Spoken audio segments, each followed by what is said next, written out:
para produzir, observar e garantir que as condições...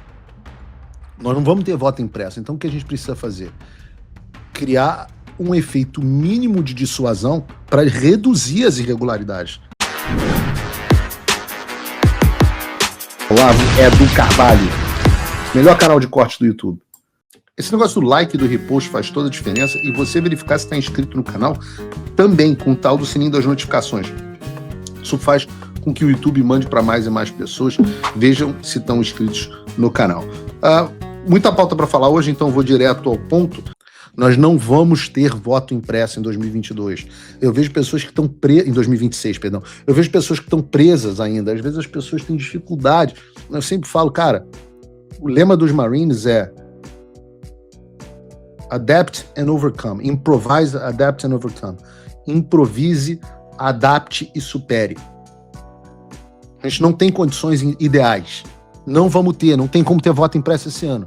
Mas nós podemos ter observação internacional. E não tem nada de errado nisso. Todas as eleições, inclusive a de 2022, contaram com observadores internacionais. Até as eleições americanas contaram com observadores internacionais, inclusive o Barroso. O Barroso foi observador internacional da eleição esquisita de 2020 do Biden contra o Trump. Só que o que acontece? A esquerda sempre utilizou esses observadores, dominava o cenário dos observadores e utilizava para validar as suas falcatruas. Barroso vai aos Estados Unidos atuar como observador das eleições americanas para validar a putaria. E o que a gente quer fazer? O que a gente quer fazer é trazer a comunidade internacional, essa aliança conservadora que a gente está construindo com a Europa. Fizemos também conversa sobre isso, com Chile, com a Argentina, com El Salvador, com Israel, com o Oriente Médio, para produzir, observar e garantir que as condições... Nós não vamos ter voto impresso, então o que a gente precisa fazer? Criar um efeito mínimo de dissuasão para reduzir as irregularidades. A nossa estratégia é fazer dessa eleição uma eleição grande demais para ela ser alterada, digamos assim. Então a coisa mais importante que a gente tem a fazer, vocês, inclusive, todos nós, a coisa mais importante que nós temos a fazer é criar mecanismo que reduza a quantidade de influência que esses agentes maliciosos possam ter no resultado. Pensa o seguinte, se a capacidade desses agentes maliciosos cair digamos, que eles tenham capacidade de modificar 10% do resultado eleitoral. Se a gente reduzir esses 10 para 1, a gente precisa vencer por uma margem muito menor para a eleição não ser alterada. Se é que você me entende. Wink, wink. Então o discurso no CPEC foi absolutamente incrível para o Flávio, junto à imprensa, junto ao público geral e junto ao público-alvo. Mas, para quem que o discurso do Flávio não foi um sucesso? Ora, para as pessoas que fingiram que ele nem existiu. Centenas de milhões de pessoas viram o discurso a despeito de pessoas que deveriam estar do nosso lado, mas nunca estão. Essas pessoas nunca compartilharam o discurso, não comentaram, muito silêncio. No dia do discurso eu escrevi sobre isso, fiz uma postagem no X. Acho que eu queria ver se a turma da União da Direita ia repercutir o discurso do Flávio nos Estados Unidos. E eu incentivo que as pessoas fiquem de olho. Como que o seu deputado federal repercutiu isso? Como que o seu senador, suposto aliado... Hoje um me ligou, tem um tempão conversando comigo, quer ser candidato ao Senado e tal. Eu fui olhar o perfil dele, não tinha uma palavra, ele quer ter o apoio do Flávio. Não tinha nada sobre o CPEC. E as pessoas foram atrás. E começaram a cobrar muita gente. Eu vi essa postagem, por exemplo, com um perfil de um monte de gente lá do X. Vou até me refrescar a memória aqui. Desde políticos até o presidente do PL, até influenciadores e jornalistas. E nesse grupo aí, as pessoas levantaram, tem muita gente que eu, inclusive, tenho carinho, tenho respeito, tenho admiração, tem a Ludmilla, que é minha amiga querida, tem a Ana Paula. É importante fazer distinções. Eu não sei se de lá para cá algum desses perfis aí, por exemplo, acordou e resolveu se pronunciar, mas aqui a gente precisa fazer uma separação. Uma coisa é você ser um deputado, um senador do PL, a presidente do PL mulher, o presidente do partido do PL, porque aí você tem a obrigação de fazer o máximo que você puder para promover a candidatura do seu grupo político. Se a pessoa não está disposta a fazer isso, ela está no partido errado, ela tem que sair do partido, tem que ser expulsa do partido. É inaceitável e inacreditável que esse tipo de coisa aconteça. Talvez o presidente do partido esteja mais preocupado em puxar o saco do João Dória enquanto ele fala mal do Bolsonaro. E é absolutamente inaceitável que haja membros do grupo político que não tenham sequer falado sobre o discurso do Flávio. O Flávio está há 5 dias no exterior, voltou para o Brasil, estava 5 dias no exterior. E eu não, as pessoas estão achando que eu estou falando aqui da Michelle, eu nem estou falando da Michelle, a Michelle é uma só. Eu procuro não me meter muito nessa questão familiar do Bolsonaro, pô, mulher do cara, né? Mas, porque já passou do ridículo, já passou. O PT falou mais sobre o discurso do Flávio, o Globo falou mais do discurso do Flávio do que a Michelle, ou do próprio Nicolas. O Nicolas reposta as coisas mais imbecis do mundo, mas não fala do Flávio no CPEC. Alguém a essa altura... Eu avisei vocês, eu avisei a todo mundo aqui, pô. Isso aí não tem o que fazer. Alguém a essa altura do campeonato discorda que as únicas coisas que importam pro Nicolas são o Nicolas? São as histórias onde ele é protagonista? Fala pessoal, tá gostando desse vídeo? Não esqueça de deixar o seu like e se inscrever no canal Olavo Edu Carvalho para receber notícias quentíssimas todos os dias. Isso ajuda demais o nosso trabalho e o YouTube irá recomendar para mais pessoas. Então, são pessoas que não estão preocupadas com o Brasil, elas estão preocupadas com os seus probleminhas e as suas picuinhas pessoais. São pessoas que deveriam representar a nova política, mas no final das contas, são políticos preocupados com os seus projetos pessoais. E é por isso que eu tô com o Eduardo, por isso que eu gosto do Eduardo, por isso que é meu amigo, por isso que eu ajudo, por isso que a gente faz coisas juntos. Porque ele faz tudo não para ele, mas pro projeto. Ele cedeu feliz, entusiasmado a candidatura pro irmão. Ele agora, no CPEC, cedeu o espaço que ele teria como speaker principal para que o Flávio tivesse um espaço e uma plataforma internacional para falar. E deixa eu dizer uma coisa aqui para vocês. Quem foi convidado para falar originalmente foi o Eduardo, não foi o Flávio. A gente fez o meio de campo no meio do caminho para que o Flávio fosse, porque era importante. Totalmente desinteressado parte do Eduardo. Eu vejo ele trabalhando incessantemente para abrir a porta e dar protagonismo ao irmão. E não só o irmão, eu vi em 2022, em 2022, eu tenho idade o suficiente para me lembrar, porque eu tenho mais de 4 anos de idade, eu tenho idade o suficiente para me lembrar do Eduardo na campanha de 2022 me falando que não faria campanha para si mesmo e fazendo campanha para eleger uma bancada enorme do PL em São Paulo. É do lado desse tipo de gente que eu quero estar. Eu não quero estar do lado de ególatra. Quantas coisas a gente não faz que ninguém fica sabendo? E a vida é assim, né? Eu não vou ter louro de todas as vitórias, não. Eu quero tirar o regime do poder e eu faço a minha parte para isso. Agora, o que me assusta é que políticos do PL, partido do Flávio Jair Bolsonaro, não levantem a candidatura da própria legenda.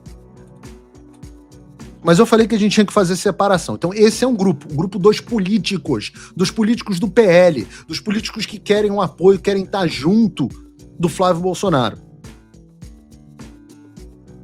A outra separação que a gente precisa fazer é sobre influenciadores e jornalistas. Você pega essas pessoas aí, eu citei essas duas porque são duas pessoas por quem eu tenho apreço, a Ludmilla e a Ana Paula. Eles não têm a menor obrigação de cobrir ou repercutir o discurso do Flávio. Absolutamente nenhuma obrigação. O que não significa que eles não possam ser, eles não possam serem cobrados pelo público da mesma forma que eu sou.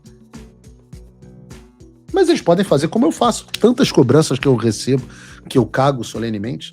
Eu acho esquisito a Ana Paula, que é comentarista conhecida pelo conhecimento dela em política americana, entusiasta no CPEC. Aliás, eu a conheci pessoalmente no CPEC, tendo ouvido o Flávio falar tudo que eu sei que ela acredita e admira, e ter optado por não ter comentado o assunto. Eu acho esquisito. Mas ela não tem obrigação de fazer, podia estar ocupada. Às vezes as pessoas têm problemas familiares, têm outras coisas para fazer. Não tem obrigação. O mesmo vale para Ludmilla, que é minha querida amiga, sócia, estava no meu casamento, é uma pessoa que eu adoro. E vale para todos os outros que não fazem parte do grupo político do PL. Eu sou cobrado pelo público o tempo todo. Vocês estão me cobrando aí, devem estar me xingando aí no chat, agora não estou conseguindo olhar, mas devem estar. Uma pessoa acabou de falar, fui. Pô, vai com Deus. Beijo, querido, Deus te abençoe. A gente é cobrado pelo público o tempo inteiro. E aí você aceita, ouve, ignora, faz o que você quiser. O público... Então, se não quiser falar sobre nada, não fala, e o público tem o direito. Você tem o direito de ficar calado e o público tem o direito de reclamar, parar de te assistir, te xingar, fazer o que quer. Obrigação quem tem é o pessoal do PL. E há um terceiro grupo, eu ainda faço uma distinção, que são os veículos de mídia. A Oeste talvez tenha dado menos cobertura ao CPEC do que a UOL e a Folha de São Paulo. Pode ser, no final das contas acabaram fazendo uma cobertura, fizeram boas matérias. Eu coloquei aqui, inclusive, a matéria deles. Eu não faço aqui nem crítica ao veículo. Eu só fico impressionado com esse negócio de veículo de direita achar que a linha editorial deles não pode ser exposta. Eu exponho aqui a linha editorial do Estadão, fiz isso hoje, faço isso direto com o Globo, faço com o UOL. Agora, não vou me furtar de fazer com nenhum outro. Se você tem uma linha editorial supostamente de direita para conseguir assinatura e no final que você passa para os seus assinantes é outra coisa, todo mundo tem o direito de cobrar, pô. Eu particularmente, não acho que isso seja producente ou produtivo, que isso seja feito de forma raivosa, pessoal, com xingamento, com difamação. Mas é bom chamar a atenção para o que as pessoas estão falando. Eu sofro isso o tempo inteiro e levo com naturalidade. Quando eu acho que é algo relevante, a gente, como veículo, jornalista, influenciador, o que quer que seja, a gente tem o microfone. Então, quando eu acho relevante, eu trago os meus pontos de vista, porque eu acho isso, porque eu acho aquilo, etc. Respondo à cobrança do público. Mas as pessoas já... fui cobrado pelo público, estou sendo atacado. Aí cai no chão e fica em posição fetal.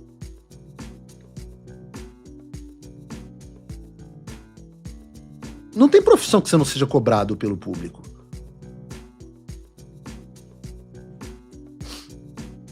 E ainda me deixa mais revoltado porque os influenciadores e veículos de imprensa, e o que quer que seja, são cobrados pelo público, ficam revoltados e querem colocar isso na conta do Flávio.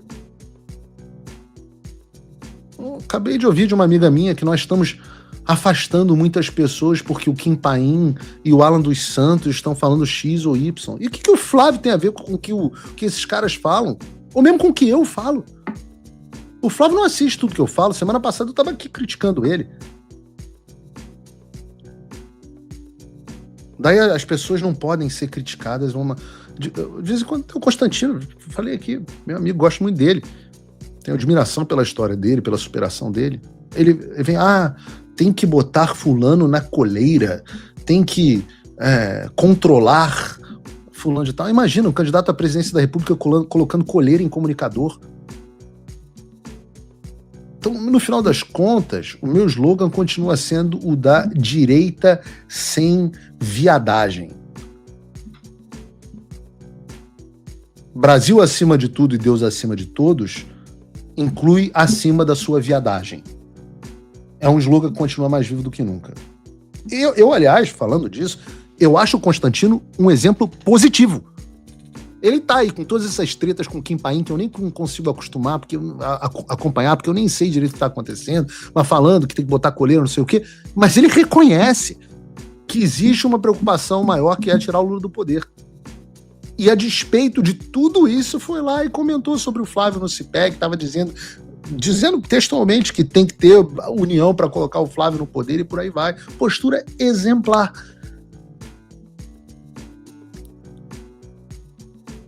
Agora, no final das contas, tretas à parte, a pessoa gosta de uma tretinha, tretas à parte, esse trabalho internacional do qual o CPEC faz parte tem frutos. é objetivo. Apesar das críticas, dos xingamentos e tudo mais que a gente também recebe, tem muita coisa da difamação, o trabalho continua e tem muita coisa acontecendo, com efeitos, inclusive, vindos do governo americano. O Trump voltou. Isso já deve ter tirado um peso das suas costas. Mas e o Brasil? O nosso país continua atolado e achar que só a vitória do Trump vai resolver tudo é ilusão. Nada vai mudar sozinho. E pode ter certeza de uma coisa: ficar xingando muito nas redes sociais não vai fazer diferença nenhuma. Você vai continuar esperando alguém fazer alguma coisa por você? Um político? Um salvador da pátria? Esquece. Se ninguém tomar uma atitude, nada acontece. Eu tô fazendo a minha parte. Eu parei a minha vida por isso. Mas, se você quer saber como pode ajudar sem precisar largar tudo, a resposta é simples: apoiando quem está na linha de frente. Sem esse apoio, sem essa linha de suprimento, esse trabalho morre. Sem estrutura, ninguém avança. Então acessa www.paulofigueiredoshow.com/apoie e com $5 por mês você pode fazer parte disso. Se puder mais, eu recomendo, seja um patrono Gold e participe ativamente no grupo que me ajuda a pautar esse debate. O que vai definir o futuro é quem faz e não quem reclama. A escolha é sua.